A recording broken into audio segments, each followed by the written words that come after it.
And the nominees for the Kids' Choice Award for Favorite YouTuber are MattCMG, Anime, MattCMG, MattCMG, Are you trying to do some meth? and MattCMG. Hey. And the winner for the Kids' Choice Award for Favorite YouTuber is Scott the Waz? Hitler?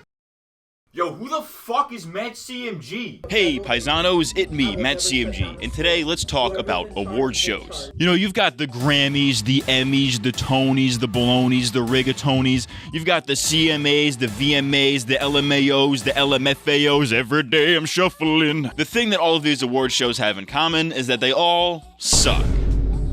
Ass. Through a straw.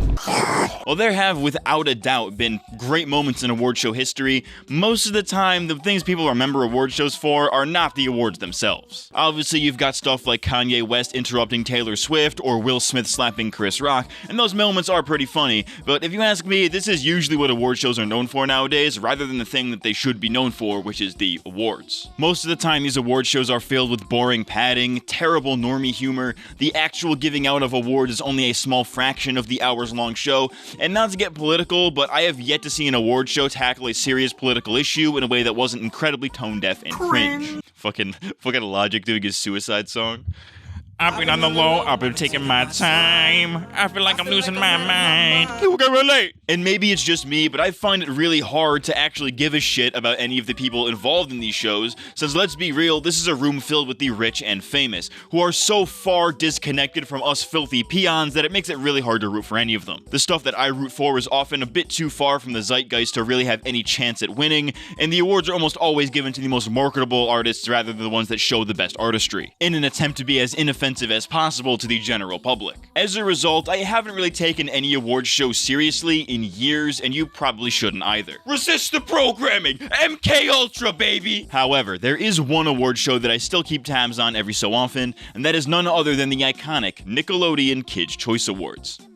Can you tell how mentally and emotionally stunted I am? When I was a kid, the KCAs were the absolute shit, and that's likely because it was the only award show that was catered to and chosen by children. You know, other award shows were on way too late after the average kid's bedtime, and were often too boring for kids to really be into anyways, and even if a kid was watching one, they would likely be pretty confused as to who a lot of these people are. Like, who the fuck is Regis Philbin? Who in the fuck is Seth MacFarlane? Who is this Jeffrey Epstein you speak of? The KCAs, like I mentioned, are made for and chosen by children, so it gives kids a voice when they otherwise would have had none. The ceremonies themselves would often be about an hour and change, not counting commercials, making them the perfect length for a kid to not lose interest. But even more than that, these things were always an absolute event whenever they went down. Nick's entire branding for the whole week leading up to it would just be advertising the event, and the day of would be filled with fun pre-show interviews and sketches by the cast of the network's most popular shows. It was a celebration of Nickelodeon, but also a more general celebration of kids and kids entertainment. Someone get Rock Lee on the line, because this is the fucking power of youth, baby. Leaf Hurricane!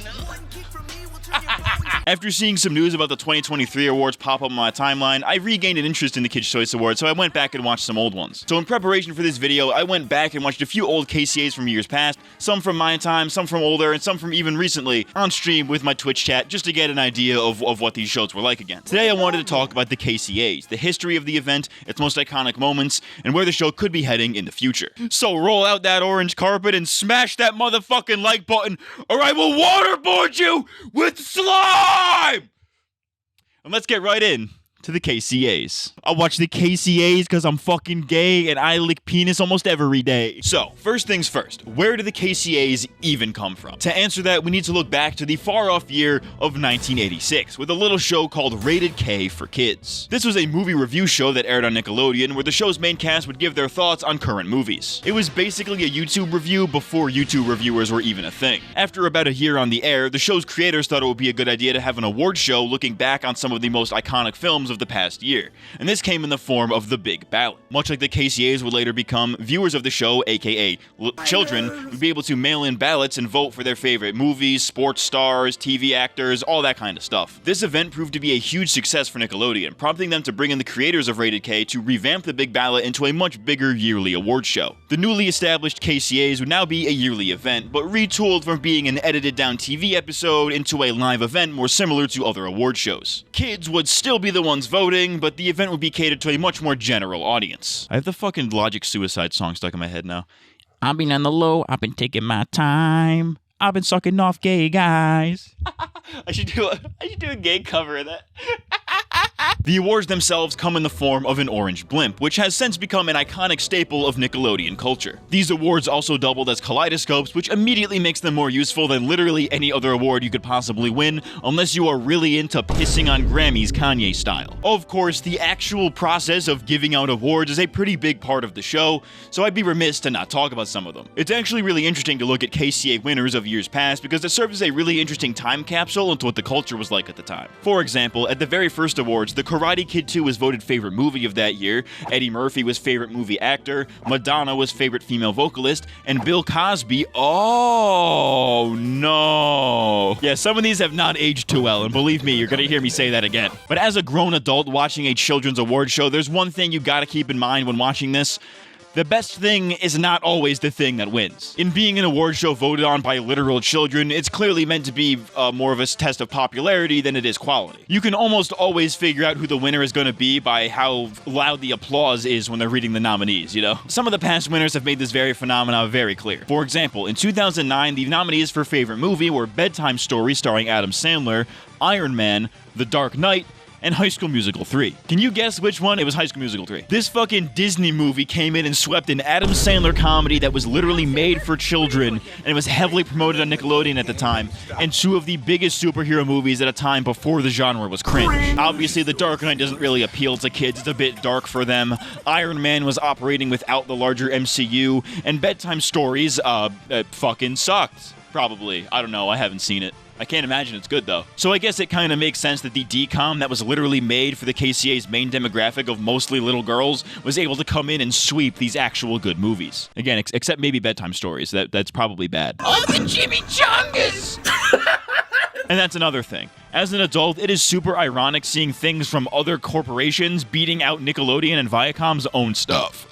I'm not going to redo that line. It is the biggest L in the world to have your Paramount distributed Transformers movie lose to Alvin and the Chipmunks, which was owned by Fox at the time. Fox, more like Cox.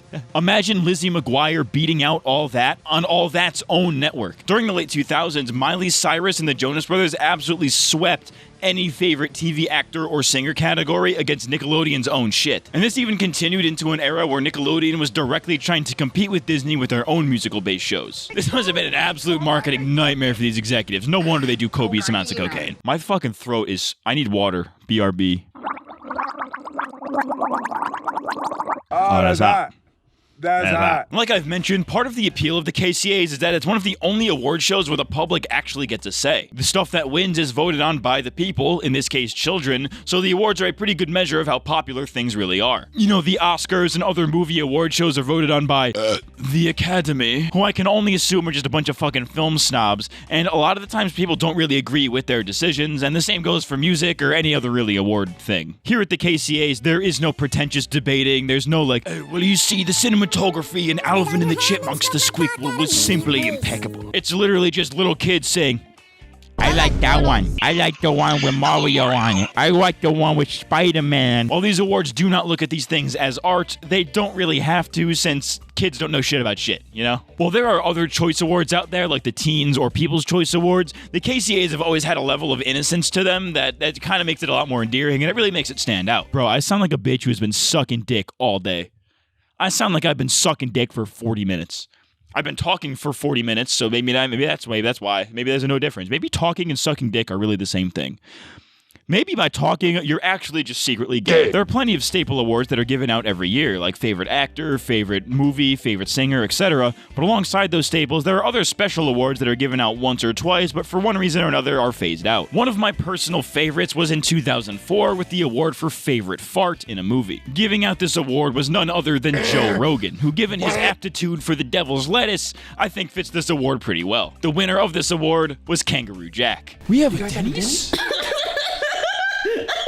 Can I make that joke now that Super Mega is like fucked now? Well, I'll leave it in. I don't give a fuck. Suck a dick and fucking perish. Recent years have also been integrating the awards with internet culture, resulting in them trying some awards out and seeing which ones work. 2017 and 2018 were two such years, where they tried out a bunch of different new awards that haven't been seen since. Favorite music video, favorite frenemies, most wanted pet, favorite dance trend, the kind of stuff you expect to see with internet shit, right? The one that offends me the most, though, is the Favorite Funny YouTube Creator Award, which was awarded to Liza Koshy. Now, if this is the kind of bullshit that gets you a Kid's Choice Award, then clearly I've been fucking trying too hard. Given the nominees, I personally think Markiplier should have won because he's the funny FNAF meme man, so, Miranda say, my team has strongly advised me to not see what I'm missing. Some countries actually get their own versions of the KCAs with completely unique ceremonies and different awards from the main American version. I don't have footage for any of these because they're not very well archived compared to the American one, so just use your imagination on this one. Fuck you. In the Australian version of the KCAs, there are two awards called the Hottest Hottie, one for girls and one for guys. You would not find these in any of the US ceremonies because of cultural shit, so it's kind of wild that this award exists. Victoria Justice copped the dubski on this one in 2011, and that's why she's the GOAT. That's what I'm talking about. That's why she's the MVP. That's why she's the GOAT. The GOAT. See, I do shit like that and then wonder why my throat's fucked 30 minutes into the vid. Now let's get a little bit serious for a second. Let's get a little You're gonna have a serious problem. Yeah. But if you know Nickelodeon, they're a network that is aimed to not only entertain kids, but also teach them important life lessons and spread positive messages. Whether it's stuff like Nick News hitting on important world issues, or the Worldwide Day of Play stopping broadcast for a whole day to encourage kids to go outside, or just change the fucking channel, Nick has always tried to inspire kids to grow up to become better people. The KCAs aim to do this by giving out awards to celebrities who have aimed to make a difference in the world. These awards have gone through many different names over the years. They started off as the Hall of Fame Award. In 2001 was changed to the Wannabe Award, then to the Big Help Award in 2009, before being briefly retired after 2012, only to be brought back again in 2019 as the Generation Change Award. Some of these awards were actually pretty well deserved, like Leonardo DiCaprio for his advocacy of green energy, because as we all know, women above the age of 25 are terrible for the environment. Some of these recipients, though, not so much. Not to get political, but Kamala Harris for Generation Change. Yeah, the only generation she's changing is the one that fucking hates cops like her. ACAB, motherfucker. Kamala, more like Sakana. Dick. Bitch. However, there is a special award that stands above the rest, as it has only been given out twice in the entire history of the KCAs, the Nickelodeon Lifetime Achievement Award, given to an individual who has contributed a great deal to Nick's programming and culture, awarded with a special golden blimp. The only person to have won this award is Dan Schneider. Okay, yeah, I know. Dan Schneider doesn't exactly have the best reputation anymore. Feet, whatever. He's a creep, right? However, I want to put that knowledge aside for a minute to just take this moment in stride. This moment that I don't have footage anymore because the footage literally disappeared from the fucking internet, even though I saw it with my own eyes. Bullshit. I want to take a moment to look at this moment without the gift of hindsight, because in a vacuum, this is a pretty momentous occasion. I mean, think about it. This dude has created a ton of iconic shows for the network over the course of 2 decades, and it's kind of wild seeing the cast of all these shows come together just to accept this award with him. You had Drake and Josh themselves, half the cast of Victorious, the entire cast of Sam and Cat, minus Sam, the black guy from Zombie 101, Nathan Kress, Kel Mitchell, even fucking Gibby, all came out to represent their respective shows long after many of them have ended. They literally spend like 2 or 3 minutes just calling these cast members up to the stage just to give the audience an idea of how many shows this guy has really created. It is a great, heartwarming moment in Nickelodeon history. Until you take all these allegations back out. I mean, it's kind of common knowledge these days that Dan Schneider was probably not a very good dude. Various allegations from various women who worked with him as young children have come out against him. And while there's no concrete evidence of his supposed crimes, it has definitely changed the public perception from funny Nickelodeon guy to creepy foot fetish pedophile. I don't think it's a coincidence that many of the women who have publicly outed Schneider or have been the topic of discussion regarding his misconduct, specifically Jeanette McCurdy and Jamie Lynn Spears, were notably absent from the awards in 2014. Given the context, I think it's very likely that they didn't want to associate with the guy and basically give him an award for potentially abusing them. I think regardless of all that shit though, no matter which way you look at it, the Lifetime Achievement Award is an iconic moment in Nick history, whether it be because of the content itself or because of how badly it's aged, Anyways, the other winner of this award was Optimus Prime. Before you kill me, I have one last request. Say the N-word. I will say it. That's not the word! Stop! Stop! On a different note, watching some of these today, I noticed something that I never really thought of when I was a kid watching these. The audience at the KCAs kind of fucking sucks. The way this typically works is they often have these celebrity guests in the front row on actual chairs like you would any other award show, and in front of them is a mosh pit of children. Of course, the problem with this is that children don't shut the fuck up. No matter who is talking, you can always hear some kids screaming in the background, and once you hear it, you can never unhear it. One of the most egregious, in my opinion, was during the 2012 awards, where Michelle Obama was giving out the Wannabe Award to Taylor Swift. A moment that should honestly be pretty serious, since she was given this award for her philanthropy during the earthquake in Haiti. You know, it's a disaster event, right? You know, she's trying to give this, like, emotional speech, and there's just some kids screaming in the background, fucking waving at the camera and shit. Boing, boing. You know, it ruined what could have been a genuinely emotional moment. Granted, it is pretty fucking funny. I would like to thank you all for this award. I would also like to thank all the brave men and women who have served on 9/11 and helped get those fucking planes out of the dirt. Shit just got real for a second, so let's tone it down a bit. Let's go back to the positive vibes, right? The hosts of the Kids' Choice Awards are always a big deal, or at least they were to me, right? There have been plenty of celebrity hosts throughout the years, but my personal favorite has always been Jack Black, who's hosted 3 times in 2006, 2008, and 2011. Granted, this is because I love Jack Black, and I happen to have pretty fond memories of his hosting announcement commercial. Like the AC/DC one, that shit goes so fucking hard, dude. My nostalgia aside, though, I think that Jack Black is probably one of the most qualified people to be hosting the KCAs because he's just got that, like, childlike energy to him, you know? You know, he's wacky, zany, spontaneous, and isn't afraid to be himself or stick it to the man. He said crap one time. You can't fucking say that on a fucking children's fucking program, you fucking fuck. Plus, he's also just been in various projects associated with Nickelodeon, like School of Rock, Nacho Libre, Kung Fu Panda, and he's guest starred on a couple of sitcoms as well. He just has the perfect vibe and stage presence for an event like this, and he would definitely be one of my first picks if I was the one calling the shots. Other notable KCA hosts include Tony Danza hosting the 2nd annual awards, Whitney Houston hosting in 1995 and 1996, Mike Myers and Cameron Diaz co-hosted in 2004 to promote Shrek 2, with other various notable celebrities hosting as well. These include guys like Justin Timberlake, Dwayne The Rock Johnson, Will Smith, and John Cena, with other hosts being more closely associated with the Nickelodeon brand, like Miranda Cosgrove, Kenan Thompson, and my girl, Victoria Justice. She wasn't even supposed to host originally, but she got it. She's in now. She's in the Hall of Fame. What's up, girl? I saw you hosting the KCAs that one time, and I thought to myself, hey, I'd like to host you sometime. Some hosts like Jack Black and John Cena have hosted multiple times, but you know who holds the record for the most times hosting the Kids' Choice Awards? Go on, guess. Rosie O'Donnell. Unless you were watching the KCAs during those years or just happened to look it up like the cheating bastard you are, I think that Rosie O'Donnell would probably be the last person we'd all guess. She hosted the KCAs every year from 1996 to 2003, marking 8 times in a row that she has hosted. I don't know why she's hosted this many times, but shouts out to Rosie for that one. She a real one for that. Aside from the host, there are also a ton of celebrity appearances at the KCAs, as most award shows tend to have. With the KCAs being a Nickelodeon thing, it's no surprise that the cast of their currently airing shows would be there, alongside whoever else was nominated for an award that night. Aside from that, though, there have been some pretty humorous cameos in KCA history that straight up just kinda don't sound real to me. I mentioned Joe Rogan a bit earlier, but I just can't get past the fact that Joe Rogan, the podcast man who talks about conspiracy theories and smokes weed with Alex Jones, was at this children's event with a prominent role. Granted, that was before all that shit, but you get the vibe. It's just so funny in hindsight, right? At the 2017 awards, the music artist Kyle performed his song I Spy featuring Lil Yachty, which I find hilarious because Yachty says at the very start of that song, man, fuck them kids, bro. I don't know, whoever booked this gig probably lost their fucking job, guaranteed. Hey, editor MattCMG here. This was not actually the Kids' Choice Awards, this was the Teen Choice Awards. I'm an idiot. I'm gonna leave this in because the joke is still funny, but like, and for whatever reason, Chris Rock has had some great moments at the KCAs, and he hasn't even hosted. In 2012 and some of the years surrounding it, he had some funny interactions with Will Smith and Jada, which are very funny in hindsight. And he also made this joke at the 2009 awards. I'm gonna be the smart one. I will be the strong one. And I'll be the black one. Don't know how they let him get away with that, but, you know, sure, yeah. Cool. In recent years, it's become rather common to see internet celebrities make appearances at the KCAs, with some awards even being dedicated to them. You know, people like David Dobrik, Charlie D'Amelio, and Mr. Beast have all made appearances in the past few years, which is kind of crazy considering the fact that none of them have really any ties to the network.